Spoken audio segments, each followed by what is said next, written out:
Okay, then it is my pleasure to kick off the second online workshop from OPAM. As a reminder, we are OPAM, the Object Perception, Attention, and Memory Workshop. We are a mini conference that occurs before Psychonomics, which will happen this year, November in Denver. We really hope that we see many of the attendees here, there in person. So as for OPAM, we received a very generous NSF grant, which wanted us to increase our spread and to allow more researchers from around the world to benefit from some of the tools that we have available. And for that, then we are hosting a series of webinars. This is our second one. Before I introduce the speaker, I will also say, going back to the conference itself, that we now have abstract submission open. So if anybody has not yet submitted an abstract, then you can do that now. You have until the end of the month. We also have the Professional Development Award applications are open. So if you know an outstanding student who would like to attend the conference in Denver, but needs financial support to do that, then please don't hesitate in applying for the Professional Development Award.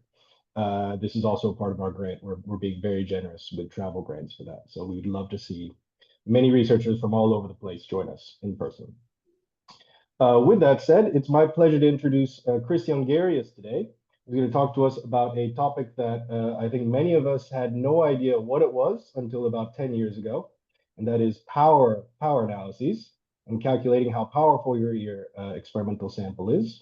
This is essential for combating the replication crisis and is a very important tool for researchers to replicate your work. This is why we all report effect sizes these days, why that is now, in addition to p-values, what we always put in our papers. So I think I'm going to go ahead and pass the microphone over to Chris, and I'm sure that we are all at home clapping to welcome you. So the floor is yours, Chris. Thank you so much, Doki. Thank you to OPAM for inviting me to give this workshop. I wanted to start out with a brief presentation, which will give a brief recap of what power indeed is, because as Doki alluded to, I think there are varying levels to which we are familiar with these statistical concepts these days, and kind of why power is something that we should be thinking about when we design our studies, and then how we can use particularly simulation to estimate the power of our studies and reason about our experimental designs and improve the value of the research that we do as a community. So to get started, indeed. So here's the PowerPoint that I'm preparing. I'll switch to RStudio after I've given the presentation. But first, a brief PowerPoint, if you'll bear with me. So here I'll discuss what is power, why should I care, and how do I perform a power analysis, as I said. So power. Power can only be understood really within this framework that we all use as scientists to make claims about reality, the null-hypothesis significance testing framework, the NHST framework. This kind of comes from the scientific tradition of Karl Popper, right, where we say we cannot confirm that our claims about the world are true, but we can falsify claims by finding evidence against them. And in Popper's view, this was kind of easy. We could, in the famous black swan example, you have the claim all swans are white, you find one black swan, and you can show no, that's not true. But of course, in reality, what we do is not look for swans. We collect reaction time data. We measure participants' accuracies. We look at patterns of EEG or fMRI data. And that data is noisy, and the claims we make about that data is often not absolute. We don't say all participants have a reaction time of 1,000 milliseconds, but it's probabilistic. We say there is an average effect of a certain magnitude of this manipulation I use on the reaction time. So we don't have true counterfactuals. We have this noisy data, and we have to make probabilistic statements about whether by which we can reject hypotheses about the claims that we make about the world. And so in this statistical framework, we use the frequentist statistical framework. We need a decision rule to reject this null hypothesis that we set up. And NHST uses the sampling distribution of test statistics, so our t values, f values, chi-square values of test statistics under H0, and then we use a decision rule conditional on this sampling distribution to make claims about whether we reject or accept H0. And this will, if we use these rules, and if we use these rules in a setting where we meet all the conditions that the tests require, so independent data, normally distributed data, etc., then we get long-run guarantees about error rates in our claims. So we get a certain we accept that there's a certain chance of any statement that we make that there is a chance of error. These are two types of errors. Sometimes we make a claim, sometimes we reject H0 when it is actually true, so that's a false positive or a type 1 error, and sometimes we accept we fail to reject H0 when we should actually reject it, so that's a false negative or type 2 error. And this is maybe also understood for those of us, we're psychologists, we often use these signal detection frameworks. In a sense, NHST is a signal detection problem. So we have the distribution of test statistics under H0, which you can think of as this noise distribution. Sorry, you can't see my pointer like this, but like this you can. So under H0, we have this distribution of test statistics, and there's some unknown distribution of test statistics under our alternative hypothesis. And we have to set this criterion for rejection versus non-rejection of H0, and we accept a certain number of false negatives. So that's when this distribution, when we draw from this distribution, it falls over here on the left of our criterion. Then we maybe fail to reject when we should reject, or it falls on the right when it comes from this noise distribution. That's when we reject when we shouldn't reject. Now, those two types of errors are also, well, we set a criterion so that we have given values, probabilities for those two types of errors. We have a probability of false positive alpha, so that's the one we're most familiar with. That's the chance of rejecting H0 when we shouldn't. That's 0.05 typically, although these days sometimes we are more conservative in our rejection of H0. So that's this blue area over here. And there's also a probability of a false negative beta, which is 0.2 typically, or that's what we kind of say is an acceptable level of beta. And that's the white bit over here from the non-noise distribution. And power is simply 1 minus beta. So it's our ability to correctly reject H0 if there is actually an effect. That's power, and the problem is that in our study design, typically this is something that we don't think about a lot, and that leads to underpowered studies very often. And particularly neuroscience and psychology have problems with power. Here I have one study from 2013 that estimates the power of neuroscience in, I think, a couple of years of Nature papers. It estimates that, the power, where I said we typically accept 80% as a good power, many of them fall below that threshold. And similarly, if we look at many subfields of psychology and different estimates from different papers about their power to detect different effects of different sizes, we find effect sizes. Well, if you look at the numbers on each of these columns, almost none of them reach 80%, and that's kind of a problem because, well, as you can imagine, there are some problems with low power studies. The obvious one is that when you are underpowered, the chance that you miss a true effect goes up. I think that's the thing we all think about when we think about being underpowered. However, there are also problems if you're underpowered and you find an effect. Namely, if you do find an effect when you are underpowered, the effect size that you'll find is most likely inflated, and it can be severely inflated if you're underpowered. This is also referred to as the winner's curse. Why does this occur? Well, returning to this distribution here, if you think about the power is basically everything in the red on the right of my criterion, right? But the bell curve has a mean right here, which is the true power, the true effect size of the phenomenon that we're studying. but my estimate of the effect size will depend on what I detect. So if I only look at the body of studies that are significant, so that's everything on the right of this criterion, I'm losing part of the bell curve. And so I'm biased in my effect size estimate. And even with 80% power, I'm somewhat biased in my effect size estimate. But if I have 50% power, so my criterion is somewhere over here, then my effect size estimate is going to be severely inflated compared to if I had a properly powered study. And this is a problem that comes back to also future sample size estimates, which I'll come back to in a second. But that's something important to bear in mind.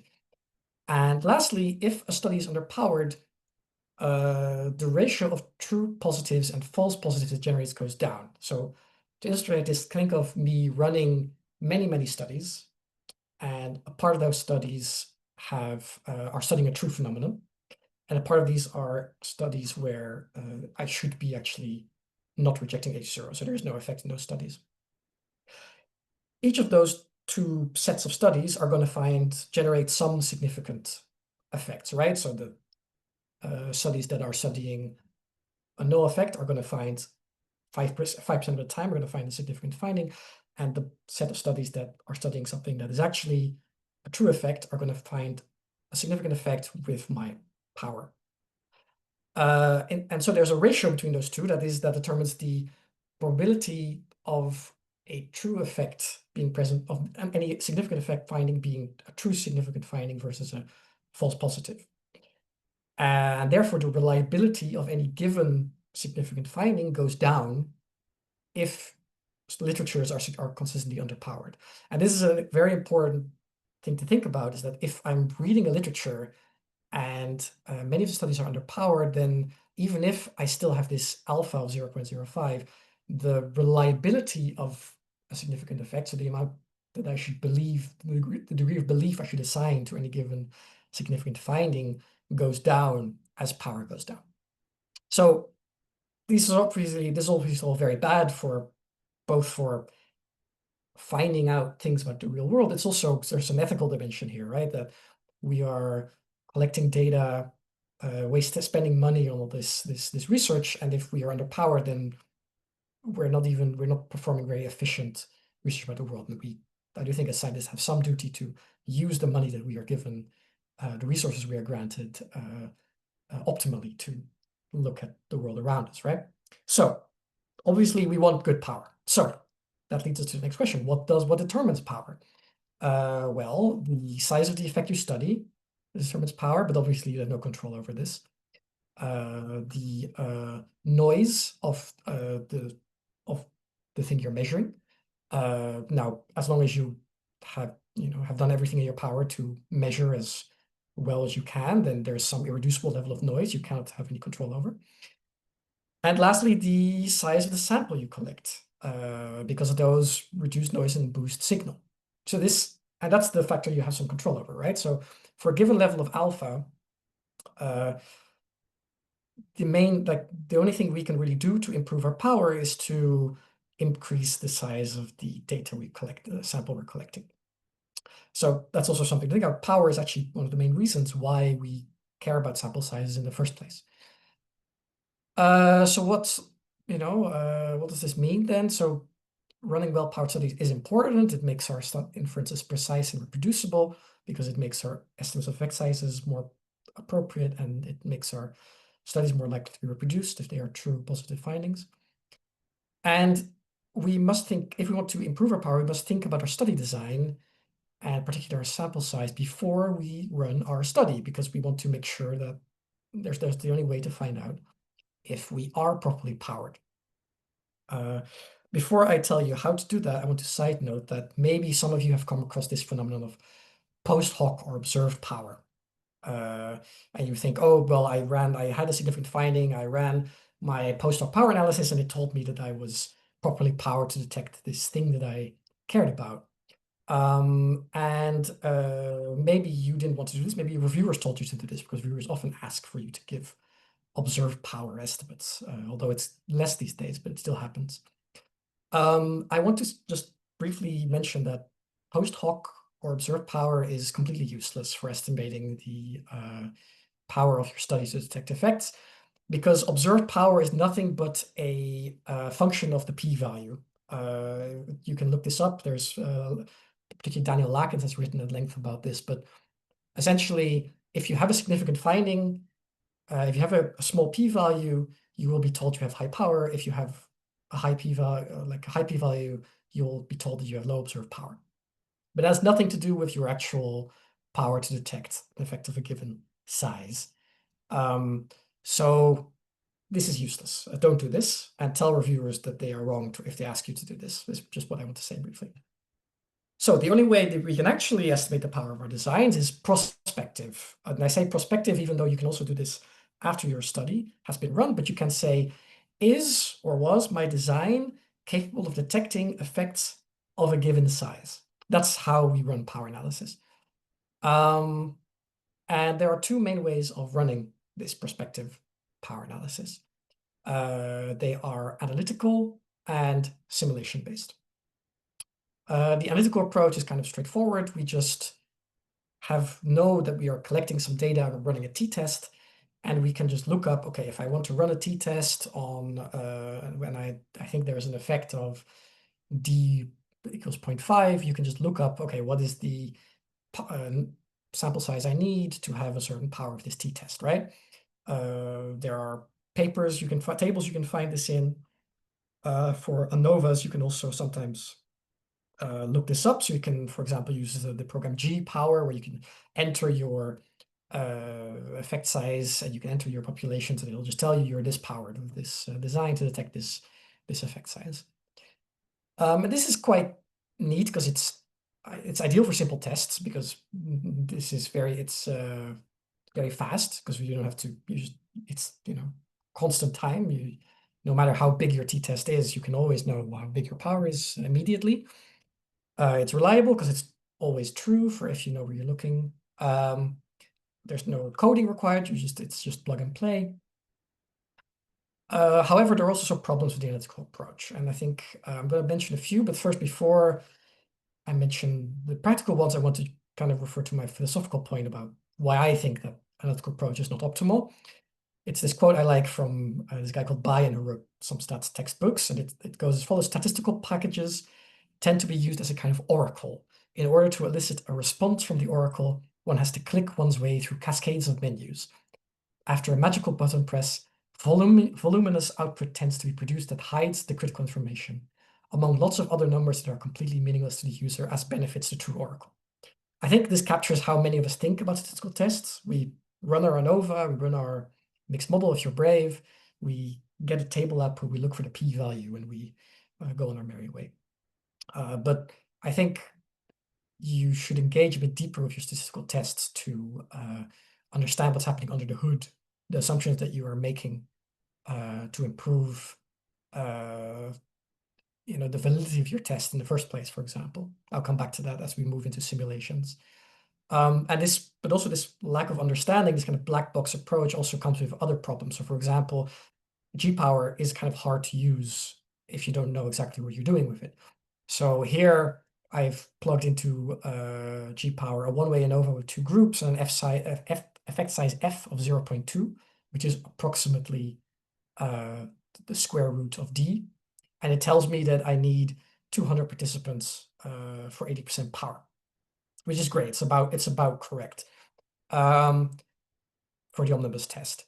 And then if I say now I have three groups instead, G-Power will tell me, okay, now you need 246 total participants.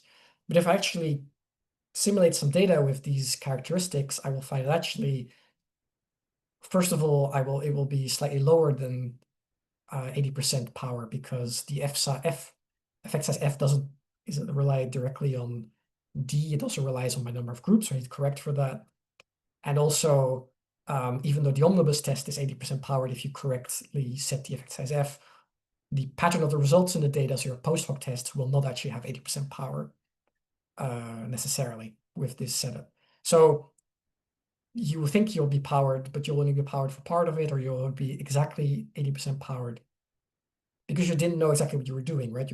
You trust on G-Power, you put this in your paper, like, oh, we tested G-Power, it told us this was good, so therefore we're good. But yeah, you can miss some critical problems with this approach.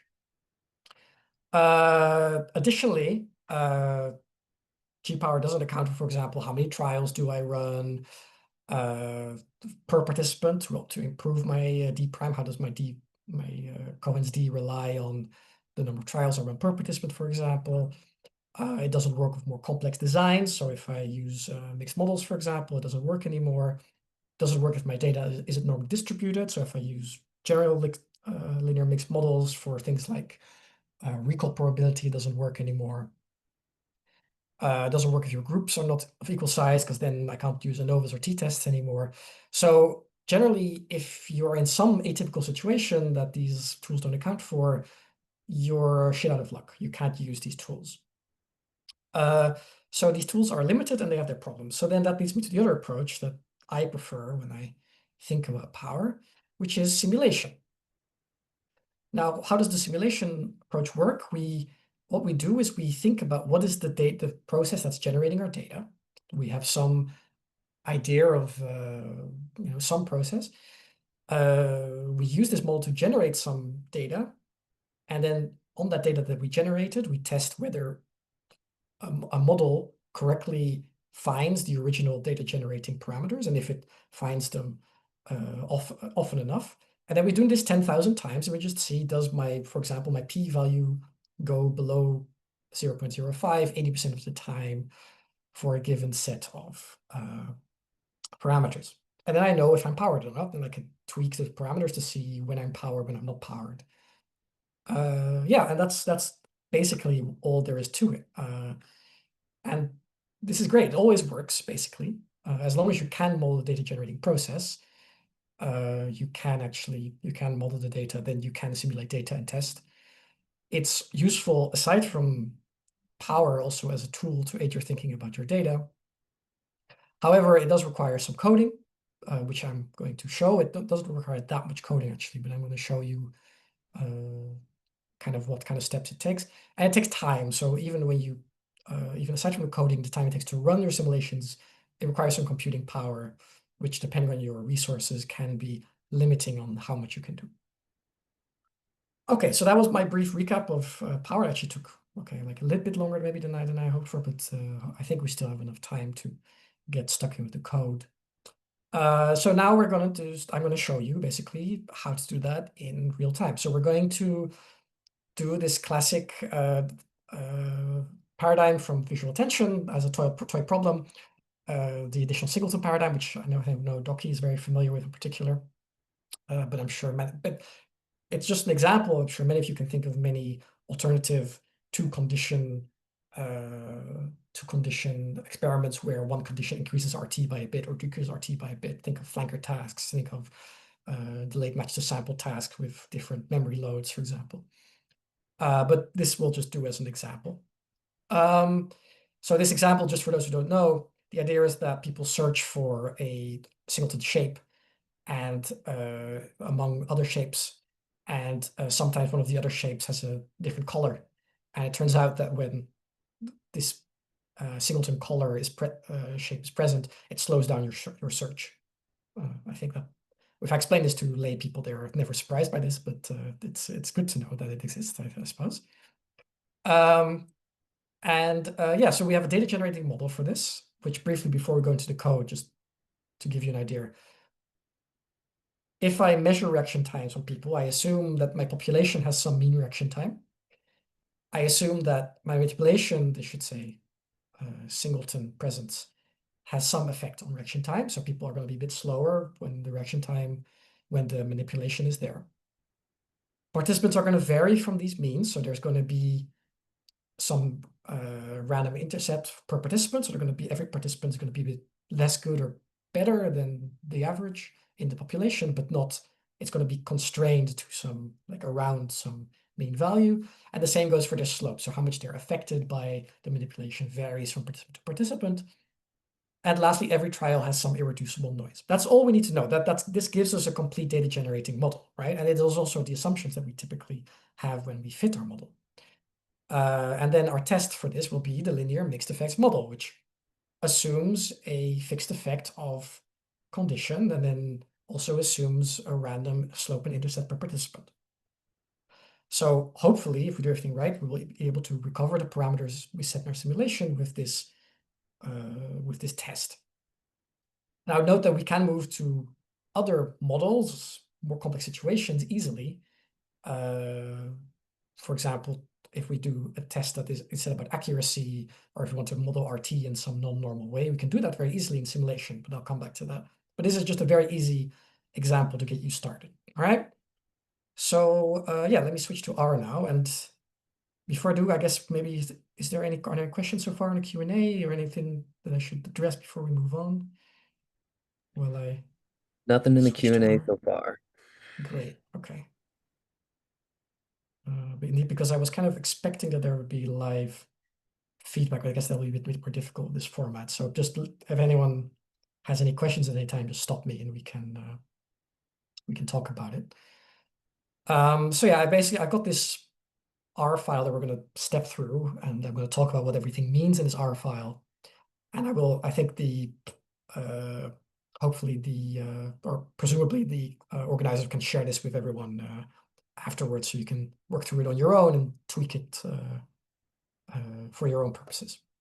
So let's get started. So this is I've got these, so we're importing first some packages that are going to help us do what we do.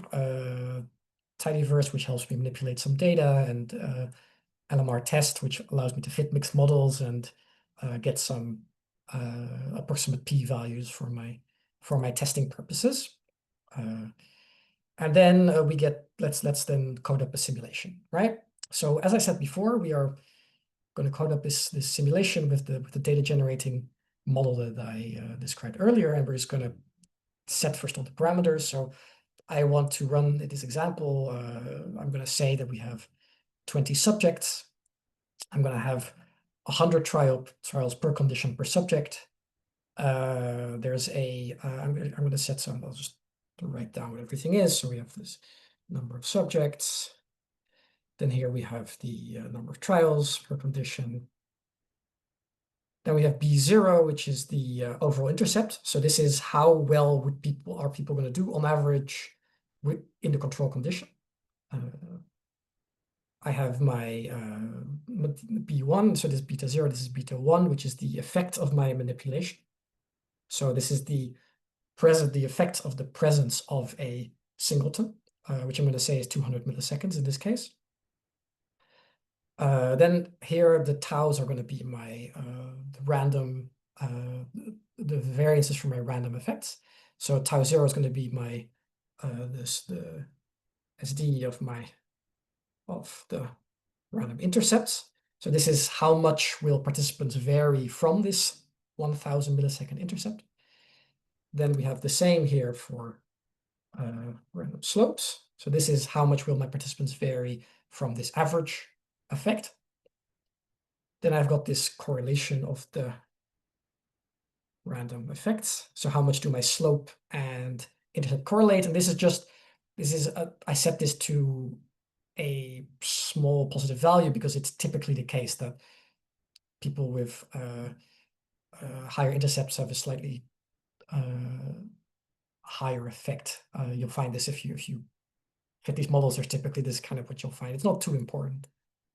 And then lastly, I'll set some irreducible noise sigma on my trials. And I'm just going to say irreducible noise on trials. Something that people often ask me is, how do you come up with these numbers in the first place? And that's an excellent question. There's a few ways you can do this. You can, of course, use previous studies.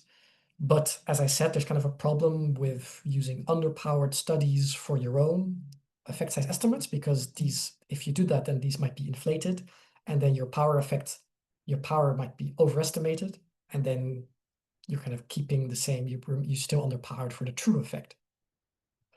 You can also use pilot studies, which has kind of the same problem, where pilot studies are smaller, so they're kind of by definition typically underpowered. A better approach to this, I think, typically is to use to try different values, so do sensitivity analysis. So what kind of area of what range of values am I properly powered for? and also to think about effect sizes in particular as what is the effect size I'm interested in, right? So here I'm saying the effect size here is 200, but if this were very low, let's say 5, do I really care that I'm able to detect an effect, a 5 millisecond difference between conditions with my study? Probably not, right? Because that's not really something that has impact in the real world. 100 milliseconds sounds more as a reasonable value. And this is something that people can debate over, but if you are transparent about what you said, you can, I think, make quite reasonable claims about this, right? So a 10% increase in recall, 20% or a 200 millisecond improvement in reaction time, and so forth. And this is part of the reason I don't really like working with Cohen's d, and I prefer working with real values. So I'm working with real reaction times here because it gives you more of an intuitive sense of what is the size of the effect I care about in the first place? What is my study even capable of detecting? And also, do these values make sense, right? Because does a Cohen's d of 0.3 make sense for my study? I don't know, but does 100 millisecond effect make sense? I can kind of say, yeah, that sounds reasonable to me. So this is also called smallest effect size of interest analysis. Daniel Lakens, again, I mentioned him earlier, has also written a bit about this. You can look him up. He has written some more about this stuff. But so I hope that these values kind of make sense for you. So we're just going to go forward with these values for now. So now I just run this cell, and that has now just set all these values to, that's what R does. R assigns this to this value. Now we're going to do a little bit of math because we need to now get random effects from I now have 20 random participants, but I want to give them each a random slope and a random intercept with these characteristics, right? So I'm going to generate those with a multivariate normal, which is just, I take in this correlation and these two standard deviations. I calculate a covariance from these. This is kind of trivial. And then from that, I calculate a covariance matrix. And then I use that covariance matrix with this random, this MVR norm to generate 20 correlated random effects. So I'm going to just run this, and I'm going to show you on the side here. I'm going to show you actually in the view screen. I've generated this like subject RFX thing now, right? So that's what this is. So I have 20 draws from this multivariate normal. Think of each of these as a participant, and each participant now has this random intercept and this random slope. So you see that each of them, some participants are a bit slower, some are a bit faster. If they're faster, there may be also, then the effect might be smaller. If they're slower, the effect might be bigger because there's more room for improvement, right? Yeah, so that's just what subject RFX does. And then now, so we've generated now basically 20 participants. And now I'm going to make those 20 participants do my experiment of 200 trials. And to do that, I'm going to make a data frame. And so I'm going to talk you through what this is. So crossing is going to combine every factor, every other factor. I'll show you what that looks like in the end. Let's do this first. Let me just run this first. So basically, I'm combining all my subjects with 100 trials each. I'm giving each of my participants 100 trials in each of these conditions to do. So each participant gets 100 absent trials and 100 present trials. Then I'm going to add in my intercept, my slope, my random slope, my random intercept. Sorry, random intercept, my random slope, noise for every single trial. And then I calculate the reaction time that trial has as a combination of these factors. So let me just run this first in the side here so I can show you what that looks like. So that's in df-sim, which we can take a look at. So I've made this data frame now, which is 4,000 trials long, right? 20 participants, 200 trials, 4,000 trials. And each trial now is done by a participant subject, is in a particular condition, and here are my slope and sorry, my intercept and fixed effect. Here's the random intercept of this participant and the slope of this participant, and here is the noise that this trial has. And then I just add these together, right? So I just add this plus this gives me my slope for this participant, and this plus this. I will add these two to that. If I'm in the present condition, I will leave these. If I'm not in the singleton present condition, I will add sigma, and that gives me a unique RT value for every single trial. So you'll see that there are RT values here. And generally, you'll see that the absent trials have a slightly lower RT than the present trials. Just to return to the here, so just to reiterate, here's that combination. So my reaction time is a sum of the intercept, the random intercept, and then if I'm in a trial where there's a singleton present, I add the fixed effect, the random slope, else I add 0, right? And then I add the noise for this trial. And that gives me all my trials. And that's all there is to it. Now I've simulated an experiment, right? And I can now, this last thing, I filter out all those partials and only get subject, condition, and reaction time out. And then now I've simulated the set of data, and then a good thing generally to do always is to look at how does my data actually look now. Did I actually simulate a reasonable looking data? So I'm going to stick this simulated data into a ggplot with x-axis condition, y-axis reaction time. And I'm going to summarize it per participant just to see, does my reaction time look good? So I'm going to run this cell completely now. And then we expect to see, there we go, we expect to see a beautiful plot. It's not beautiful, it's very, very basic, but this looks kind of like we would expect, right? So we have now a plot of the average reaction time for each participant by each condition, and we see that indeed participants are generally faster in the absent condition than in the present. They vary in how big the effect is, as is shown by this difference in the slope, and there's a spread around how good they are doing anyways, right? So they are all differently capable. This, you can go further in depth with this, but this is kind of a good check to see, does my data make sense? This is, does my data generating model indeed match what I would expect to see? There are, of course, some simplifications already at this stage. For example, I generated all the data as being normally distributed, but we know that reaction time is not typically normally distributed, right? We know typically reaction time looks more like an inverse Gaussian or some kind of the other exponential process, or maybe a gamma distribution, but it doesn't typically look normal. But for the sake of simplicity here, I've simulated as normal. So probably if you look further in depth in this data, you'll probably find some weird things. So you might find some reaction times that are negative.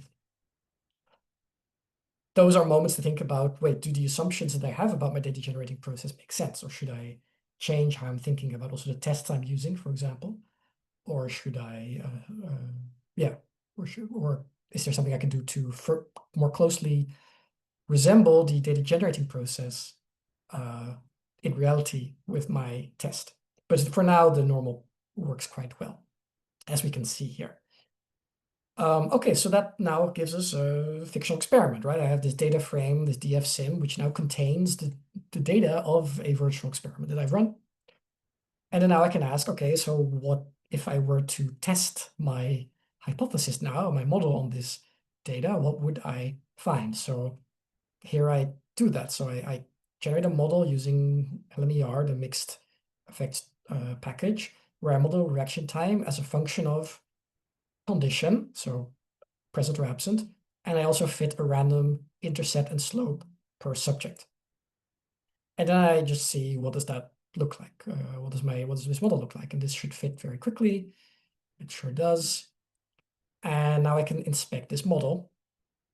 And we find, well, that it actually looks pretty good. So I can look at my intercept estimate. That looks very close to what it actually is, right? 1,000. Condition present estimates it's about 100. My p-value for detecting the effect of present is very small, so that's good. And also importantly, the standard deviations of my sample kind of and the correlation kind of look close to what I set, right? So you can look at, do I recover? It's kind of slightly overestimating, but that could be, you know, just because my sample size is finite. But it kind of does a decent job of detecting, especially the fixed effects. And I can run this with different values, so I can also set this at like 50, for example, and then I can see whether it does. I could run just the same 3, 4 cells again. Now you see the effect is smaller, and indeed it still recovers it quite well in this case. But you might find if you take the trial number and number of subjects and increase the noise that it doesn't anymore. However, this is only, so that's one simulation, but that doesn't give us power, right? This is a binary, like, yes, it did this time, yes, it didn't this time, but this is a random draw from many possible outcomes of this study. So now what I want is to run this simulated study many, many times. So that's where the time-consuming part comes in.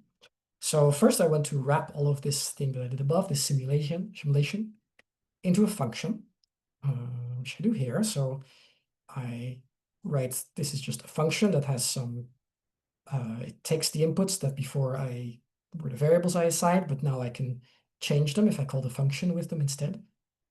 But it does otherwise the same thing, right? It calculates its covariance matrix, it generates the subjects, then it does this crossing of the subjects with the trials, and it generates this reaction time. And then it returns the data frame as it did before. But now I just have this neat function that I can, sim data function that I can call many times if I want to. So I'm just going to run this so that I have that function. And then for every single run of this simulation, I want to have a function that does that and also tests. So now I write another function, which I call single run, which will take as its inputs an optional file name, which I'll come back to in a second, and also any arguments that you want to change about the simulation. So if you want to change the subject number or the noise, you can change that in single run, and because of ... it'll pass it on to sim data. So basically this single run takes your inputs, it runs sim data, so it simulates data, and then now it has to fit my model. So I do this little, I wrap it in this little messages suppressing warnings thing. I do that because, as maybe some of you know, when you run underspecified mixed models, sometimes you get warnings about non-convergence or singular fits, and I want to fit those. I want to capture those and put those instead in the data frame that I'm generating. So that's what this does. So this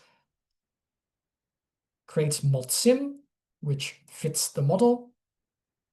But then if there is a warning, it puts it into this WW variable, or the message it puts in the WW variable. And I can use this WW variable later. So basically this just fits the model as it did before, but also capturing all the warnings. So then I get this output, this mod_sim, and possibly a warning. And now I use this tidy from the mixed package, which gets me the output not in this form, this kind of printed table form, but instead gives it to me as a single row of a data frame or a couple of rows of a data frame.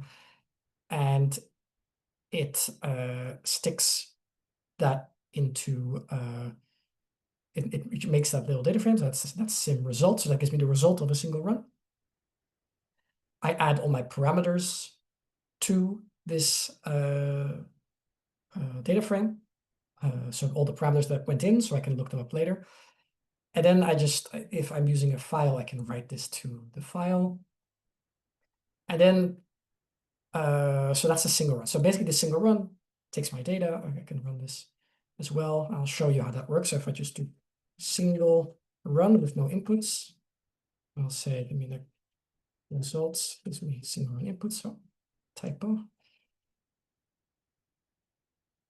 That runs, and then if I now look at results, it gives me this data frame as a description. Let's view it instead so you can see it better. So if you look over here now, this is the output of a single run, so that it generates the data, and it ran the test, and it put all the results in this little data frame, which gives me the fixed effect estimate, p-value, the intercepts, the condition present, and also gives me the random effect details all in this nice little data frame. Great. And now that I have that data frame in this single run, I can instead run it many times. So what if I run this data frame instead, this function instead 1,000 times, right? So here I set I'm going to do that. So I'm going to set this nreps value to 1,000. I'm going to use this crossing function to cross nreps with my with the conditions that I want to test. Let's turn b1 down a bit. Let's turn it down to like 40. If I just click this, it's going to run the single run function 1,000 times and give me a data frame with all the simulations. And this is where time comes in. This takes a little bit. This shouldn't take very long because it's only 1,000, but as you go up to sensitivity analysis, which is the next step, it might take a bit longer. So let's wait for this to run. Any messages or chats in the meantime that I missed? I don't think so, right? Okay. I think it's all good. All good, great. Let's put the Q&A panel over here in case it comes up. Yeah, but so that's what this is doing. So as this is running, obviously what you can imagine already is that now I can run this for a single set of parameters, and I can tweak these parameters as I just did, right? Change b1 to be a lot lower. But I can also change number of trials, number of subjects, the intercept shouldn't do anything in this case because it doesn't really affect anything, the random effect structure, the noisiness of trials, and all of these will probably affect, many of these will affect my power in some way. And that allows me to kind of look at the how the different parameters of my generating model depend on how my power depends on them. But you can also imagine that I've now shown you this particular data generating model. It's still running, so I'm going to kind of kill some time.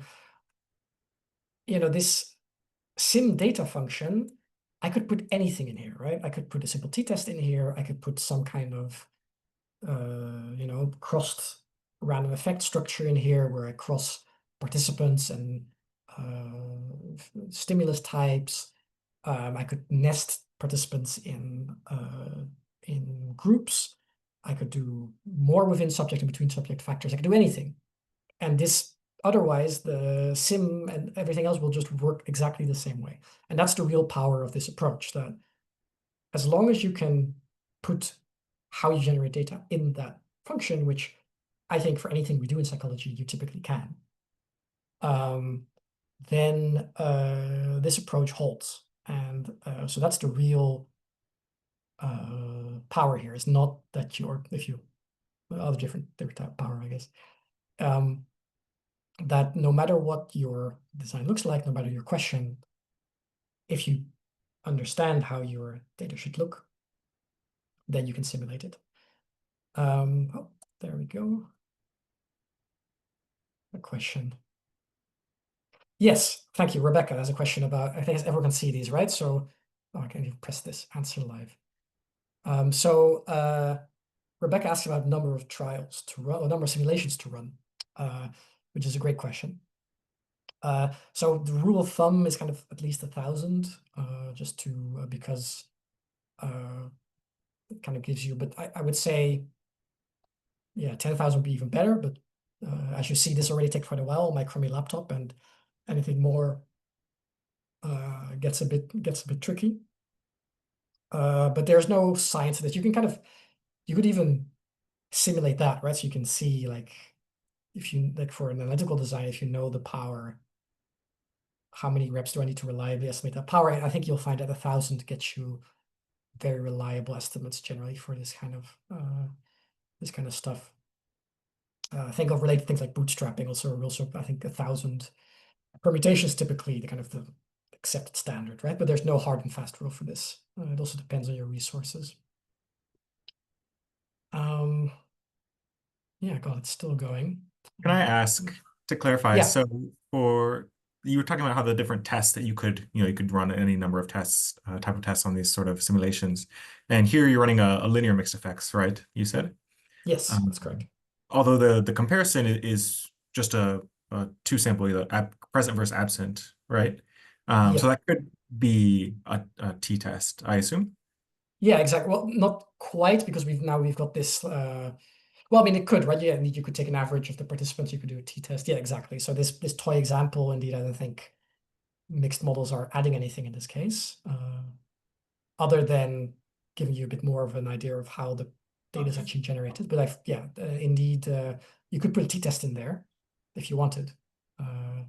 You could just so in my single run, you can say, instead of this line, you can say, take that sim average per subject, do a t-test by condition, and give me the p-value, and then it'll give you the p-value.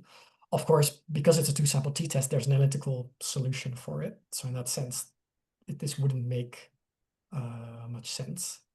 But yeah, you could definitely do that. Yeah. Also But for is there ANOVAs, for example.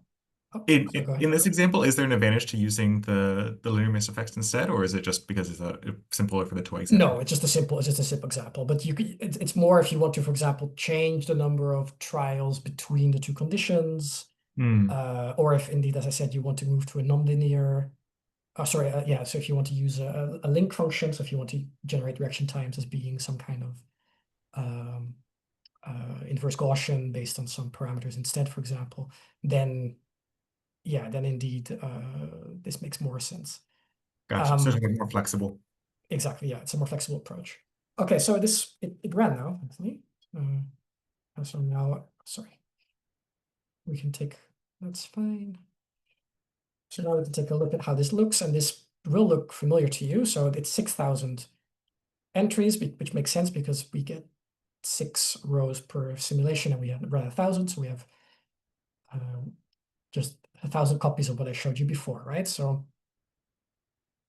we have now, instead of one simulation, we run 1,000 of them, and we get a p-value for the intercept, which we don't really care about, and the condition present, which we do care about, for 1,000 of these simulations.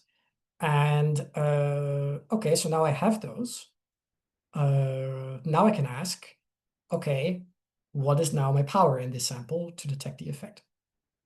So that's what we're all here for, right? So I can set the alpha to be 0.05, which is the typical alpha. I can take my simulations, I filter them to only select the fixed effects, so that this just grabs only. Sorry, let me just do that again. So this grabs only those rows where effect is fixed. So it just grabs these 2 per simulation. And then it summarizes them to give me a mean of the estimate, the standard error of those estimates, or the mean standard error, rather. It's the power, so the number of times in the simulations that my p-value was less than alpha. And that's it. So I'm going to run this. And then, sure enough, we see that my intercept is estimated very well. My condition present is estimated excellently.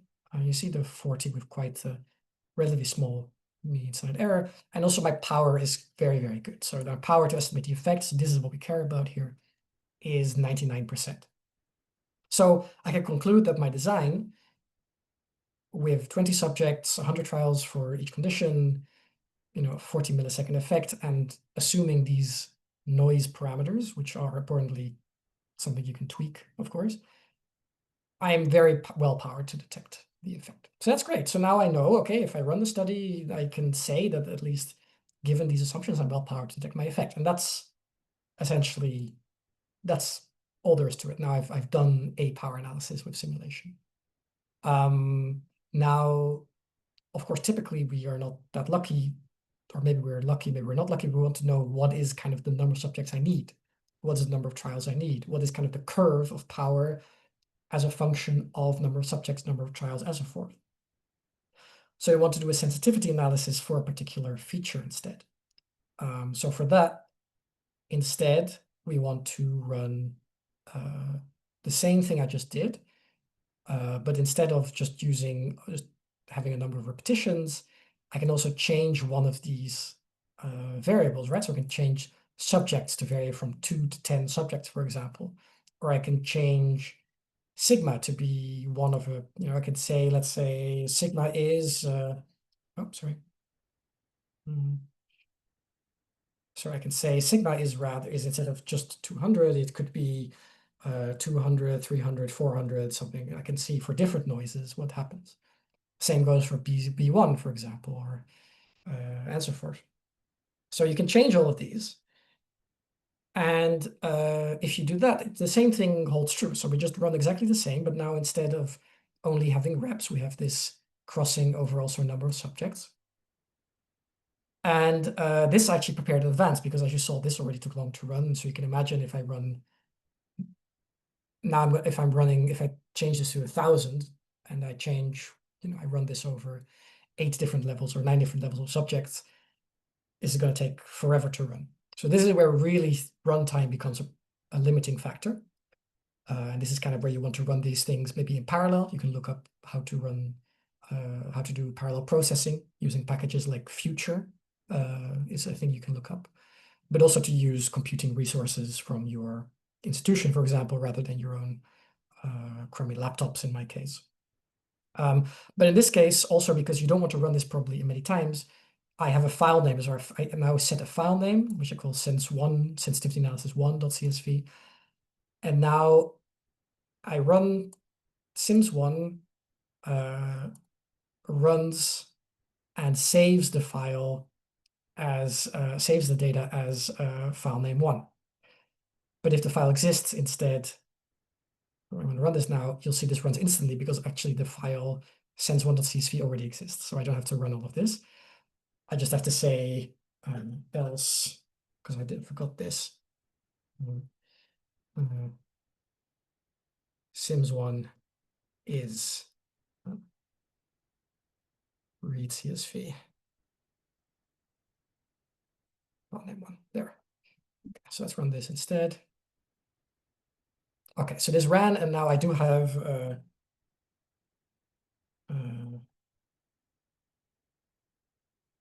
I have a Sims1 which I made in advance. So this is, you see this has 10,000 entries now, so this is much bigger. But this gives me a power curve. So now I have the same, I run the simulation for different levels of subjects in this case. And then I can ask, okay, my power, how does it depend on different levels of subjects? So I do this power analysis again, which I did before, right? So I calculate my power now like this.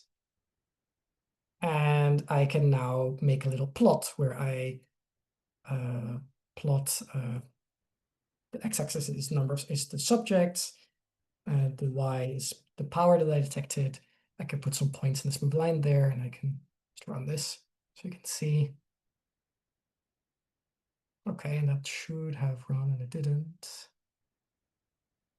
I was hoping we'd get through this without bugs, but there we are in the end.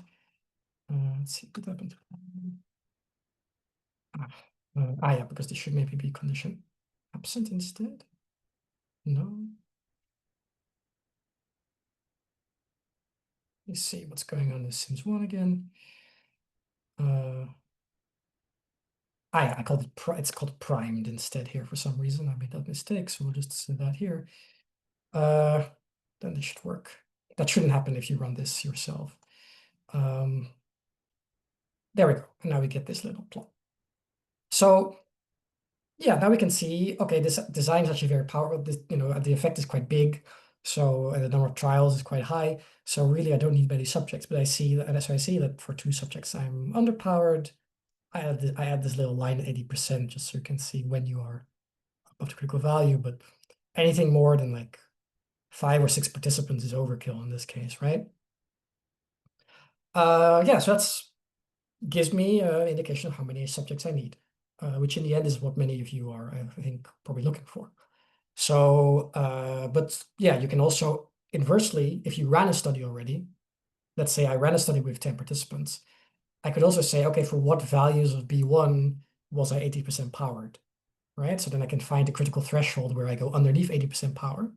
And I can tell my reviewer, okay, for any effect bigger than X, we have 80% power. We are at least 80% power to detect an effect of at least this smallest effect size.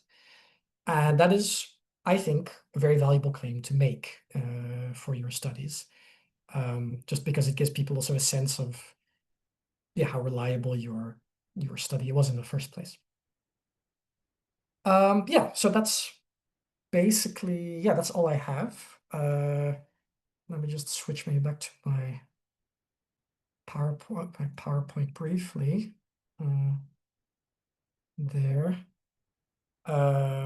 Just to give you kind of a takeaway. So simulation. So first of all, I kind of talked about why power, why we care about power. What are the real reasons why you as a scientist should care about properly powered analysis other than reviewers complaining about it? What are the ways of dealing with power analysis, and particularly why simulation is a good tool? And I think I showed that it's not as hard as you think. I hope that this was quite straightforward, and it's also quite flexible tool. And I think as a side thing, I think personally I use simulation also, for example, for Bayesian statistics, not to estimate power, but to look at do my priors make sense?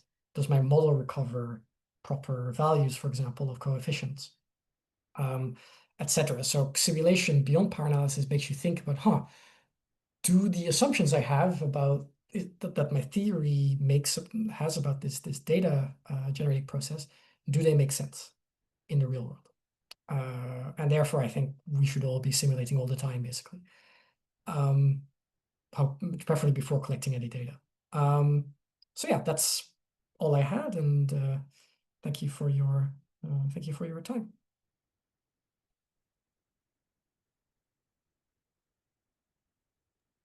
Okay, I think I can unpin you somehow. 1 second. Yeah, so thank you, Chris. That was really interesting, really cool stuff. Maybe first of all, I could see if there's any questions from the audience at this point. Any follow-ups?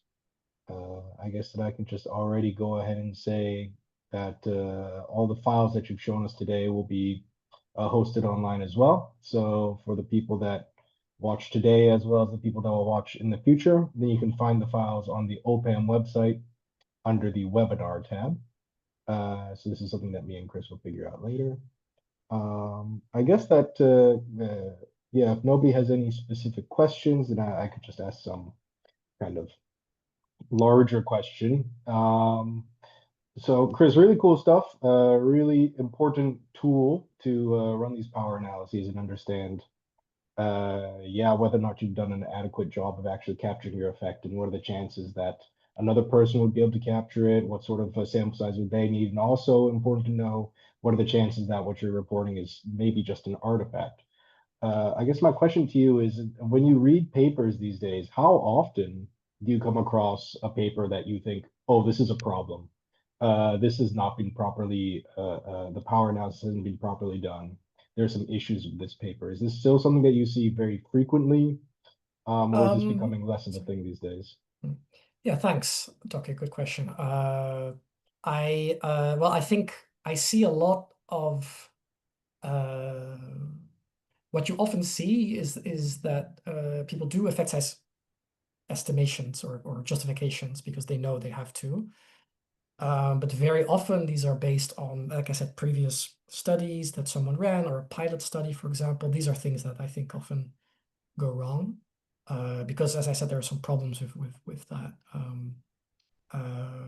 Whereas I think this smallest effect size of interest approach is a bit more generally valid as a way of making it makes a bit more sense to me as a way of choosing a sample size.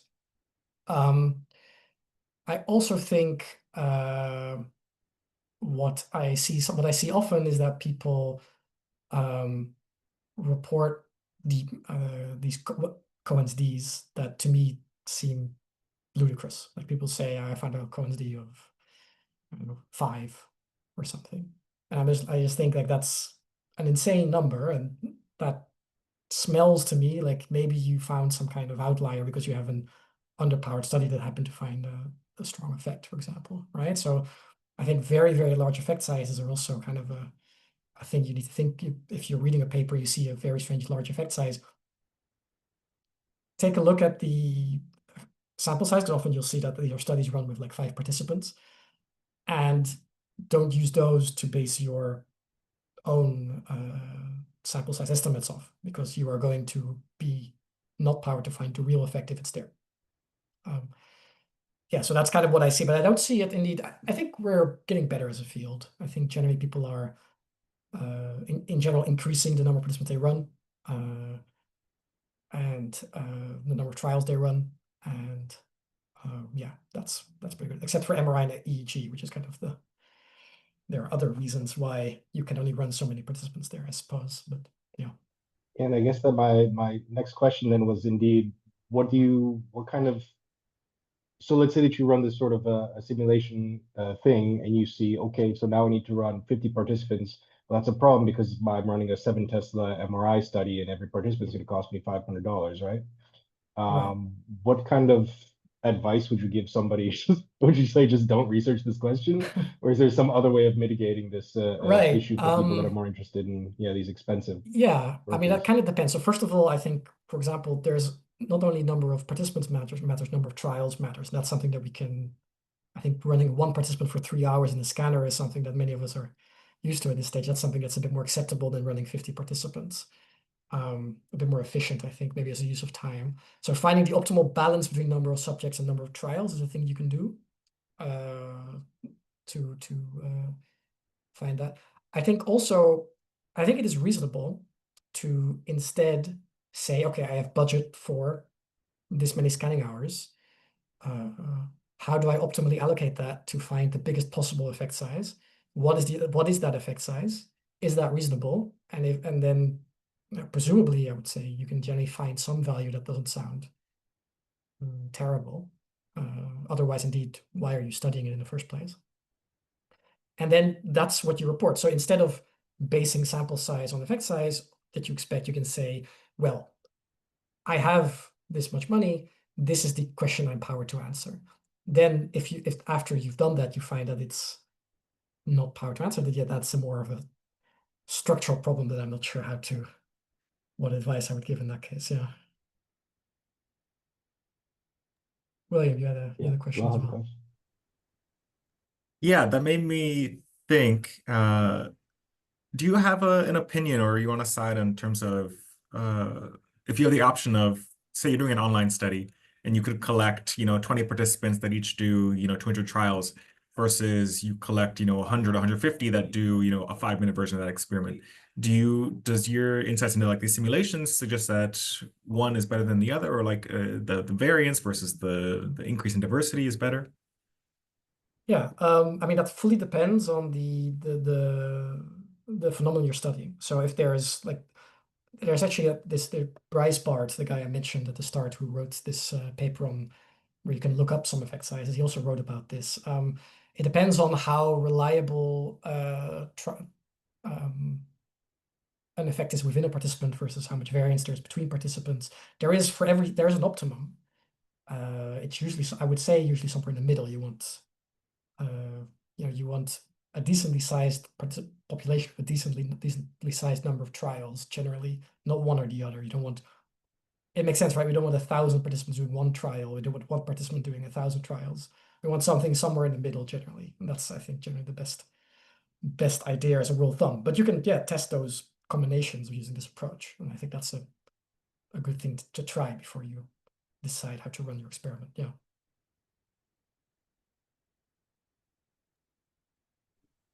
Okay, then any further follow-up questions before we conclude this webinar? Yeah, so as I've said before, this will be hosted on our website and also on YouTube forever and for always. So do you have any last words for the people watching from home, Chris? No, I will save. I would say look into Bayesian statistics as well when you sidestep this whole problem, but that's a talk for another day, maybe. Yeah, let's not invalidate your talk right after you've given it. Exactly. P-values for the win. Yeah. Okay, then with that, I think I'm going to stop the recording. But before that, I want to say once again, thank you, Chris, for stopping by. This has been really insightful, and we really appreciate you sharing your knowledge with the OPAM community. So yeah, I'll give you a digital applause. Thank you. No problem. And thank you so much for having me. It was Yeah.